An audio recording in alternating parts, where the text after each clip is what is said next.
missing? Pearls. Drake Private Detectives? Private detectives, what are you talking about? Tell me, how did you come up with this story?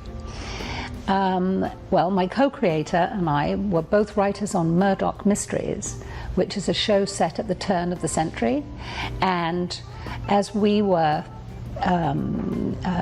developing shows for that time period, we thought, wouldn't it be so much fun to do women as private detectives? And we decided to set it in the 1920s because that's just such a very different era.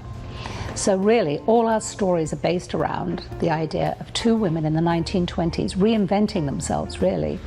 And so it's just, it's based on the fact that they've got nothing to lose, everything to gain, and this sense of a very different approach to solving people's problems. World War I, in Canada in particular, and many countries in the world, men went off to war.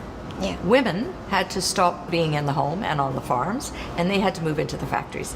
They had to start working because the men weren't there anymore. So for a whole period of time, women were in the workforce. Men came back from the war.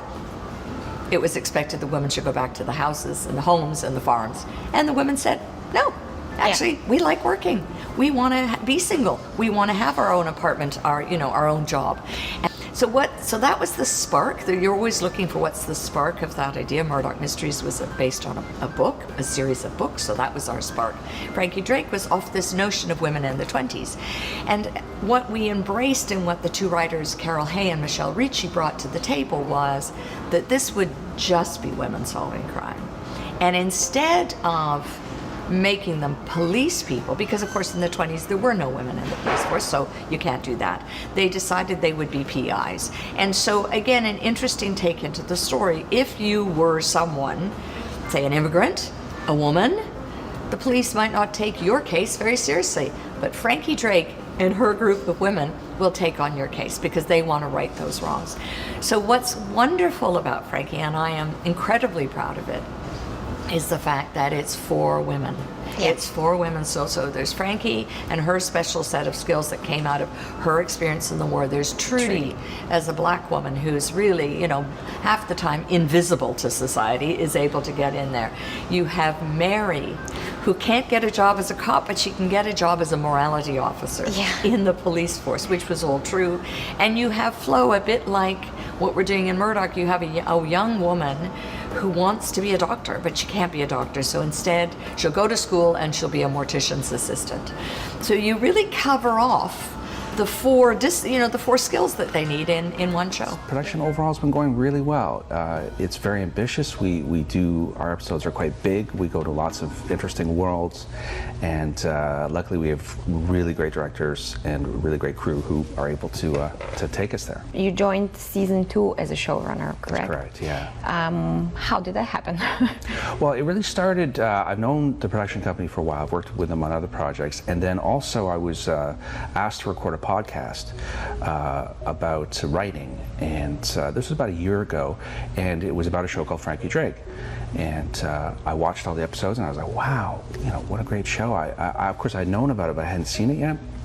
So I watched the episodes and I thought it was great, and I sat down with the creator, Carol Hay, and the showrunner of season 1, Cal Coons, and interviewed them, and sort of fell in love with the show. And funny enough, me and Carol really hit it off. So when it came around to season 2, they asked me to be the showrunner.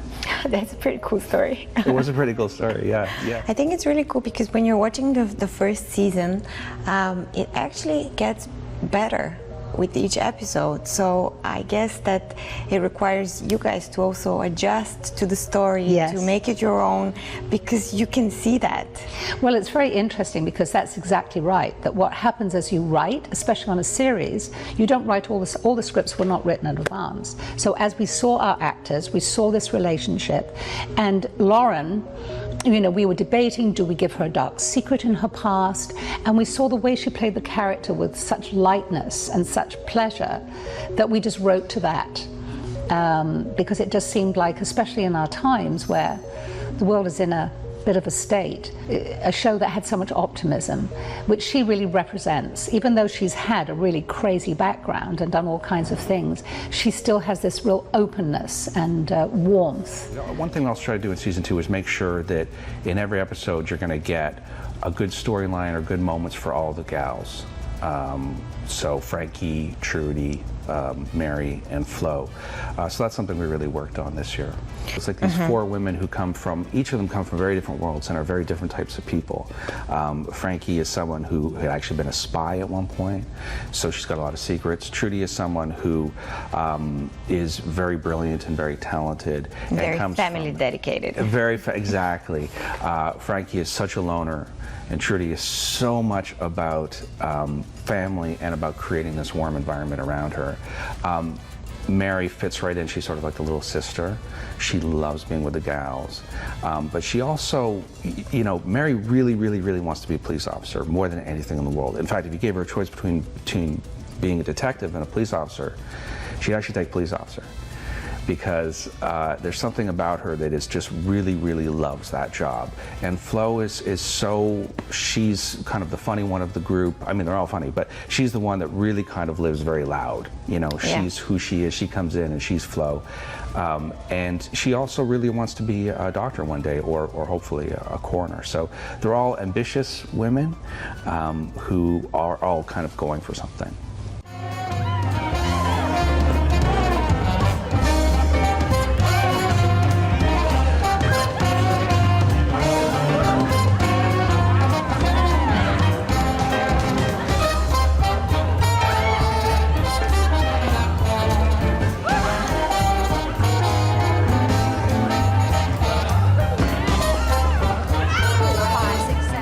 In my head, now that I've seen the entire season, I don't think of it as a 2-lead show. It's like this 4 It's like women. a little bit of an ensemble. Yeah. Frankie's still the lead detective, but there is that sense of that, and the sense of the growth of their relationships as well.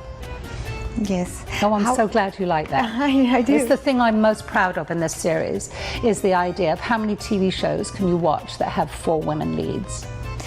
Not many.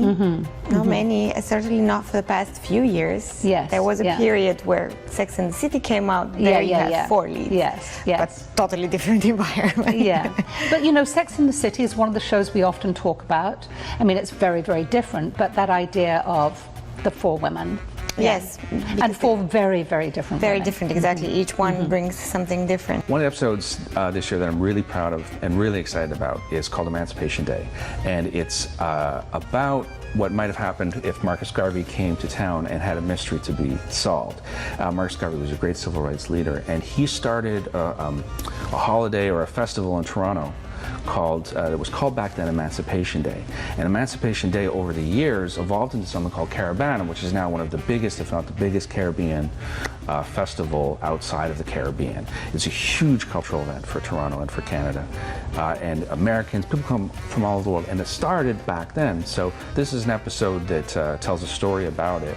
And it's an episode I'm really proud of, and I think it's one that really impacts very personally on Trudy, the character of Trudy Clark. And it's a way for her to mix in with a historical figure, but in a way that's not, I mean, hopefully people feel, I think we did a good job. When you write period shows, often you can comment about present day situations. Yes, there were a few lines that were very, very modern, and they worked in the 20s. Yeah, but so you can comment on the situation now, but you're writing in the 1920s, and it's, you know, in a way that if you wrote that kind of stuff now, it would feel a bit sort of bonked on the head and a little bit too obvious.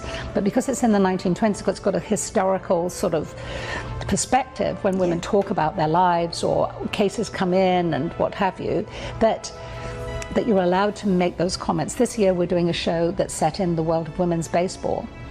And, you know, much of what those women players go through is very similar. The disparity in pay, the disparity in the way they're treated, the disparity of the resources that the women's league have compared to the men's.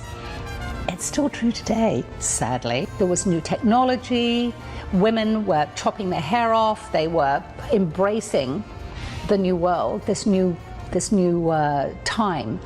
And really, they didn't know that at the time, but of course it was only 10 years, in 1929 with the Great Crash, and only 10 years later another war. They didn't know at the time that this was only a very small little window they had. That's our shooting. So what I love about the 20s is that sense of it. There's a sense of it being this sort of time of incredible optimism, an incredible sense of anything was possible. And so it seemed like a great time to create a women's detective agency. Too bad we're not in the competition. Yeah, too bad.